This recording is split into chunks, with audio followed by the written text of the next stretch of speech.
C'est l'heure du journal de l'Afrique. Soyez les bienvenus sur France 24. À la une ce soir, ce premier pas vers une réconciliation entre Paris et Alger. Cela faisait des mois que les deux chefs d'État ne s'étaient pas parlé. Les relations entre Paris et Alger étaient au point mort.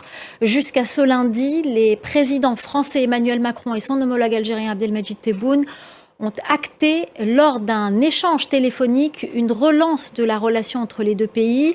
Pour en parler, nous sommes en ligne avec Hasnia Abidi, directeur du Centre d'études et de recherche du monde arabe et méditerranéen. Bonsoir Hasnia Abidi. Bonsoir, Myriam Amlel.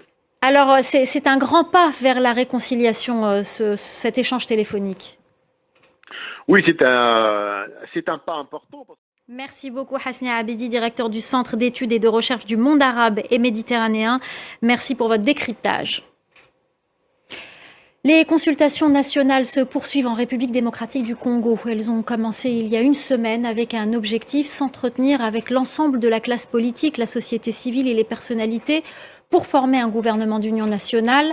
Les ténors de la majorité au pouvoir ont déjà été consultés. L'opposition boycotte ces consultations. Les précisions à Kinshasa de notre correspondante Aurélie Bazaraki-Bangoula.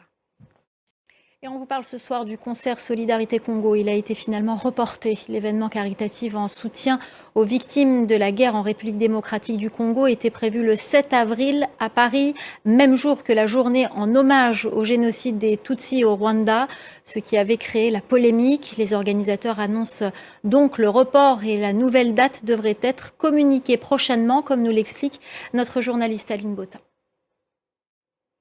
Au Sénégal, le départ des militaires français est attendu d'ici la fin de cette année. Les travailleurs sénégalais de ces bases militaires seront au chômage dans quelques mois.